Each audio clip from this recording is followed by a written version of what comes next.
Let's talk about high school.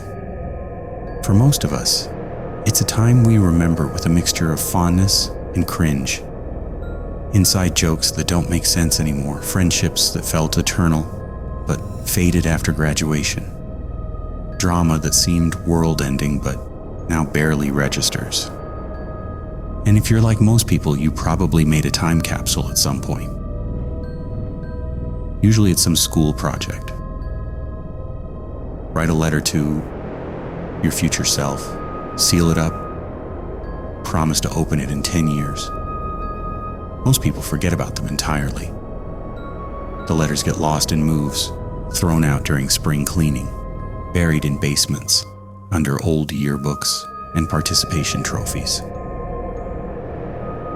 But sometimes, very rarely, people actually open them. And sometimes, what they find inside wasn't what they put there. In December 2023, 4 friends from Millbrook High School in upstate New York decided to have a reunion. Not a big formal thing.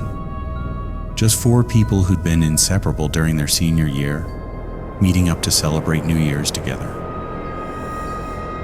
Amanda, Chris, Liz, and Tyler. All 32 years old. A decade since graduation. Amanda hosted at her parents' old house. They'd retired to Florida, and she was house sitting while they were away for the winter. It was perfect, actually. The same house where they'd spent countless Friday nights during high school, playing video games and planning futures that all seemed so bright and limitless. On December 30th, while going through boxes in the basement to find old photo albums, Chris found something interesting. A metal lockbox with all 4 of their names written on it in Sharpie. Holy shit, Chris breathed. Do you guys remember this? They gathered around as he brushed off dust. None of them remembered it at first. It had been so long. But as Chris opened the unlocked box, it came flooding back. New Year's Eve, 1999, Y2K, the millennium. They'd been high school freshmen, terrified the world might actually end when the clock struck midnight, so they'd made a time capsule. Each of them wrote predictions about their futures and sealed them in envelopes, along with other mementos. They'd agreed to open it together on New Year's Eve, 2023. 25 years, Liz said softly. We promised to open it in 25 years. Inside the box were 4 envelopes, 1 for each of them, plus a disposable camera, some old CDs, and a folded piece of newspaper from December 31st, 1999. They decided to wait until New Year's Eve to open the envelopes, make an event of it. So they spent the next day catching up properly, talking about marriages and divorces, careers that had panned out or fallen apart, children and parents, and all the ways life had surprised them since that last time they'd been truly close. What they didn't talk about was why the 4 of them had drifted apart after high school. But that silence sat heavy in the room, especially when Tyler was around. See, Tyler had changed. Not in the normal ways people change as they grow up. Something fundamental had shifted in him after graduation. The easy humor he'd been known for had curdled into something bitter. He dropped out of college after 1 semester, moved back home, and basically disappeared from everyone's life. Amanda had tried to keep in touch at first. They all had, but Tyler had pushed them away, gotten hostile when they'd reached out. Eventually they'd stopped trying. Now here he was, back in their lives for this reunion, and the old warmth just wasn't there. He was distant, distracted. His eyes had this haunted quality that made everyone uncomfortable. But they'd all committed to this reunion, so they pushed forward. New Year's Eve arrived. They ordered pizza, opened wine, put on a playlist of songs from 1999. Around 11 p.m., Amanda brought out the lockbox. "Who wants to go first?" Liz volunteered. She tore open her envelope and pulled out a letter in her teenage handwriting. As she read it aloud, everyone laughed.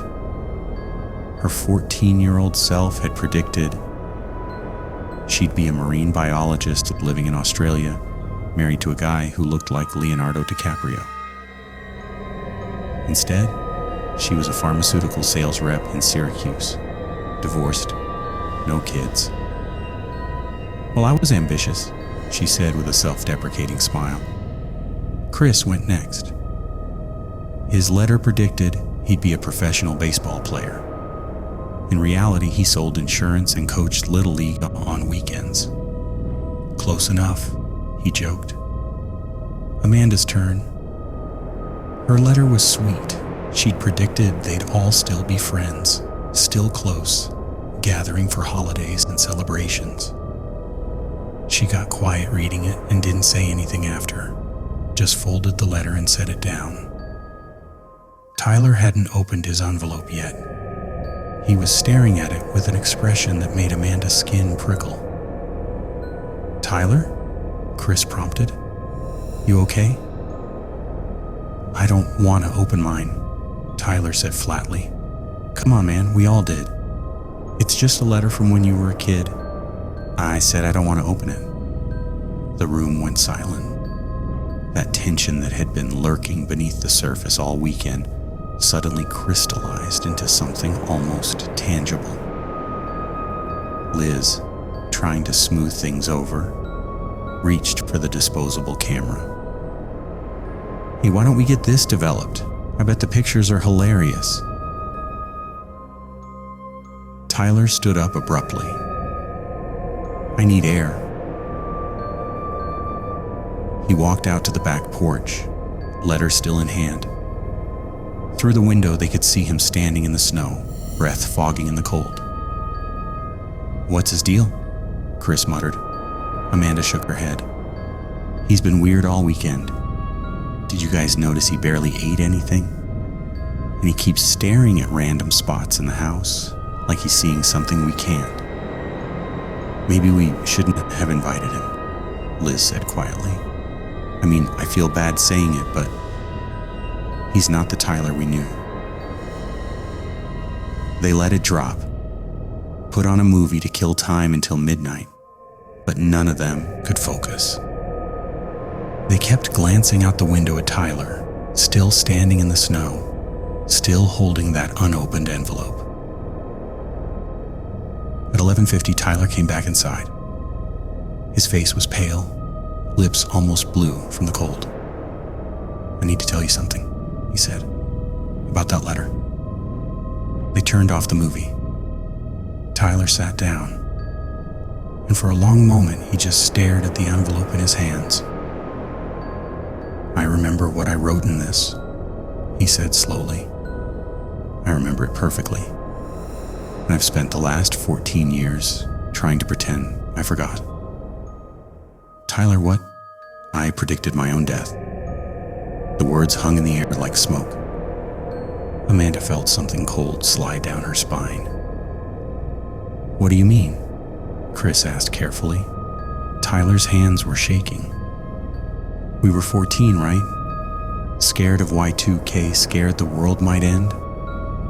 And I remember sitting there with this blank paper, trying to think about my future, and I couldn't see it. Couldn't imagine myself past a certain point."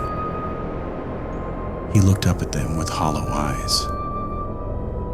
"So I wrote that I'd die when I was 32. New Year's Eve, 2023. 25 years exactly from the day I wrote the letter. I even described how it would happen." Liz laughed nervously. "Tyler, come on, you're freaking us out." "I'm 32 years old," Tyler continued as if she hadn't spoken. "Today is New Year's Eve, 2023. And for the past 3 months, Everything I described in that letter has been coming true. He opened the envelope with shaking hands, pulled out a sheet of paper covered in teenage boy handwriting. He began to read. By the time I'm 32, I'll have lost my job. My girlfriend will have left me. I'll be living back in my parents' basement just like before. Tyler looked up. I lost my job in September. Sarah left me in October. I've been living in my parents' basement since November. That's coincidence, Amanda said, but her voice wavered. There's more. Tyler kept reading. I'll come back to Millbrook for New Year's, back to Amanda's house. We'll open the time capsule. And at midnight, he trailed off. His hands were shaking so badly the paper rattled. What? Chris demanded. At midnight what? At midnight, I'll die in the basement, where we found the lockbox. The clock on the wall read 11:54. Okay, Chris said, standing up. Okay, this is insane. Tyler, you're not gonna die. You wrote some edgy shit when you were 14, and now you're psyching yourself out. I described it, Tyler interrupted, in detail, how it would happen, what I'd be wearing, what song would be playing, and every single thing is exactly right. Chris, you're wearing that old Millbrook hockey shirt. Liz, you brought red wine even though you usually drink white. Amanda put on a playlist, and the last song before midnight, he pulled out his phone, checked the queue. His face went even paler. Closing time by Semisonic track 17 starts at 11:58. Amanda quickly checked her own phone. Tyler was right. That song was queued up perfectly to start at 11:58, ending right at midnight. How did you know that? She whispered. Because I wrote it down 25 years ago. Tyler's voice was hollow. Every detail? I don't know how I knew, I just did. Chris grabbed the letter from Tyler's hands and scanned it quickly. His face went from skeptical to pale in seconds. Jesus Christ, Tyler, how is this possible? Let me see it, Liz demanded. But Tyler snatched it back. No, you don't need to read the rest. You don't need to know. Know what? Amanda's voice cracked. Tyler, what else did you write? Tyler's eyes filled with tears. That I wouldn't be alone when it happened. That you'd all be there. That you'd try to stop it. And that, he choked on the words, that it wouldn't matter. Nothing you did would change it. The clock read 11:55.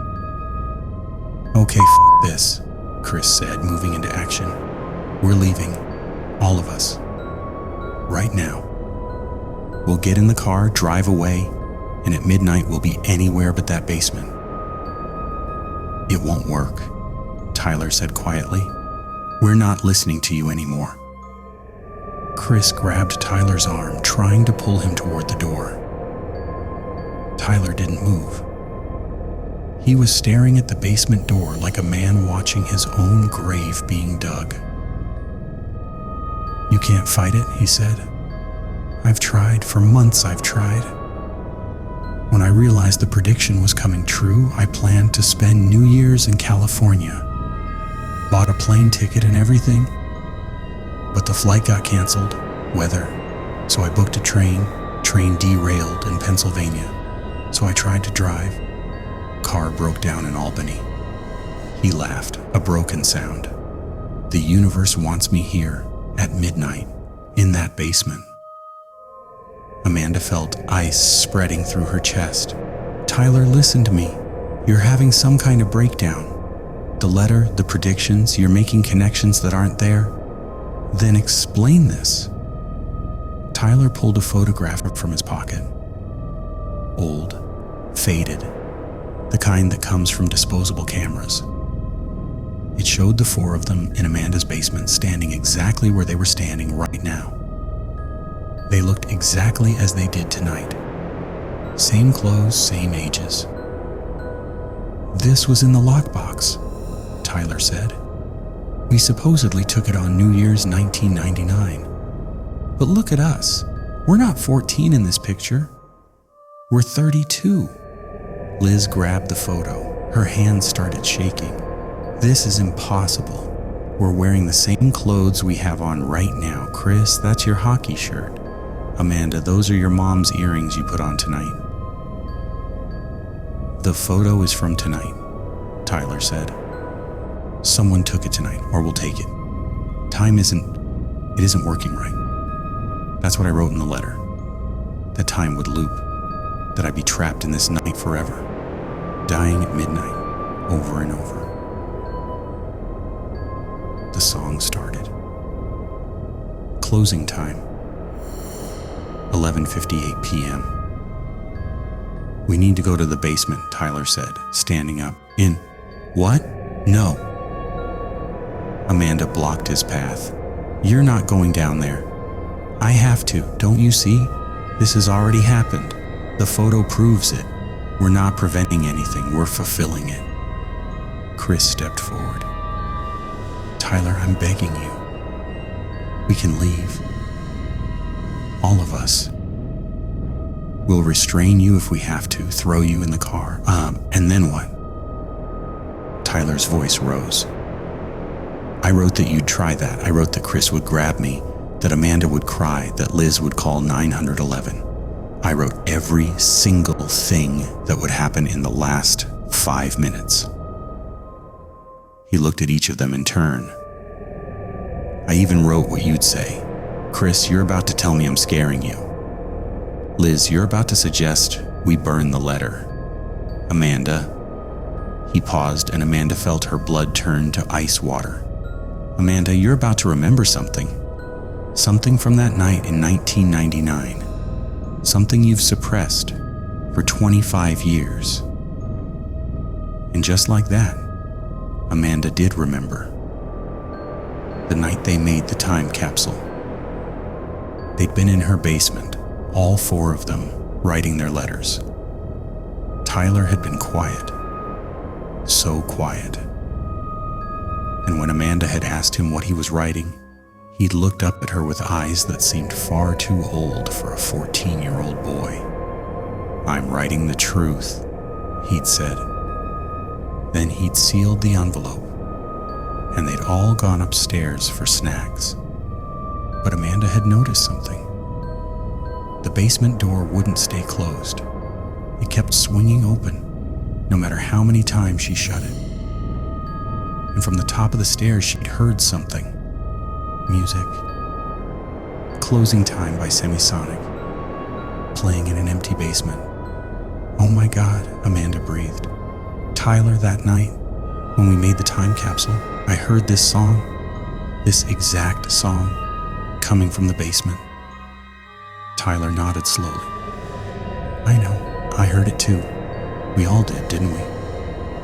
Chris and Liz exchanged glances.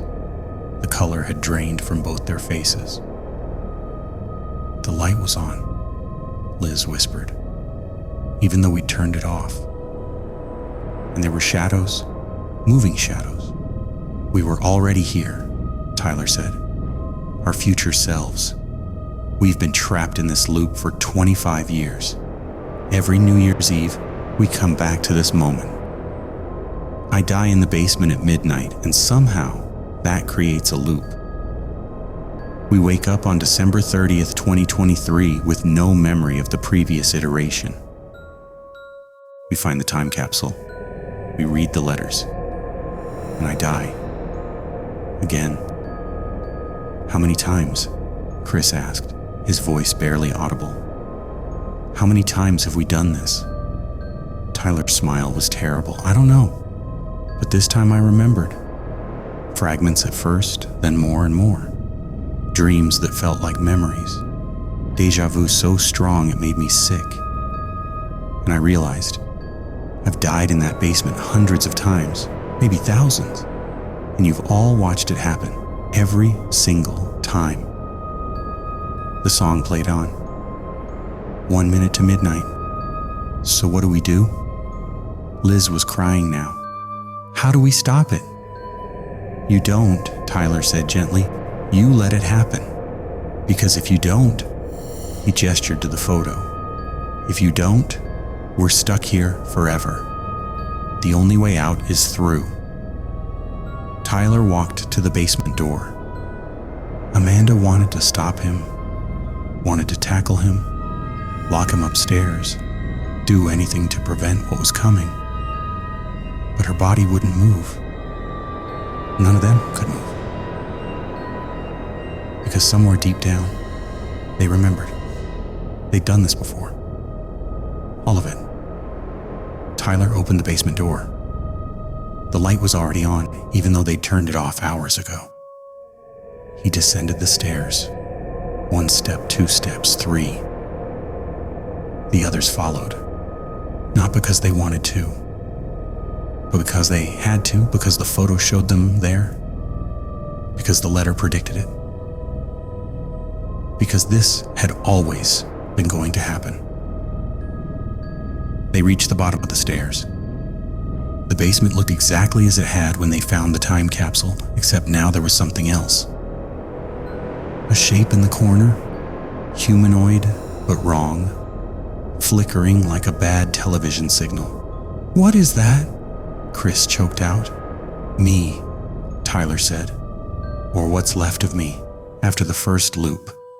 Every time I die, a piece of me stays here. They're all here now, waiting. The shape moved. Then another appeared, and another. The basement filled with flickering, impossible versions of Tyler, all standing in the same spot where the lockbox had been. All of them dying. All of them trapped. Tyler walked toward them, toward himself, toward the place where past and future collapsed into one terrible moment. I'm sorry, he said, turning back to his friends. I'm sorry I dragged you into this, but maybe this time it'll be different. Maybe this time when I complete the loop, it'll break, and you'll all wake up on January 1st, 2024, with no memory of any of this. Tyler. Amanda reached for him, but he was already walking into the mass of flickering shapes. They absorbed him, pulled him in, and he vanished. The basement went dark. The song ended. Midnight. When the lights came back on, Tyler was gone. Just gone. No body, no blood. Nothing to indicate he'd ever been there.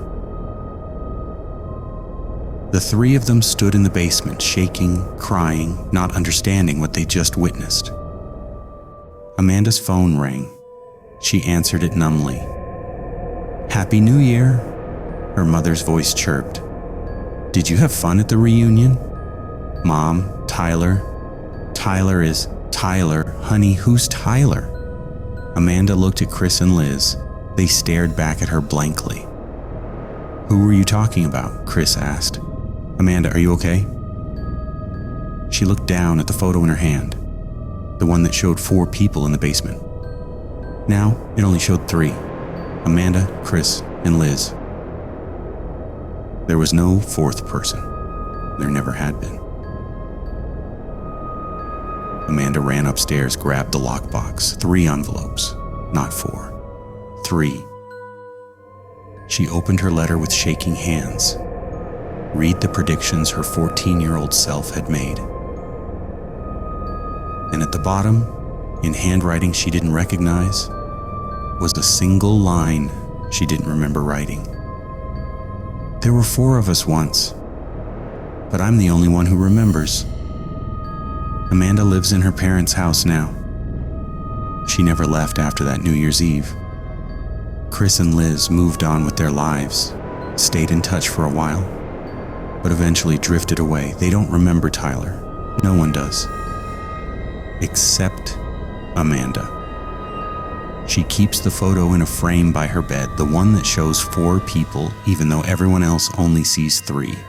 And every New Year's Eve, she goes down to the basement. Because sometimes If the light hits just right, she can see him. Tyler, flickering in the corner, dying over and over at midnight, trapped in a loop that never ends.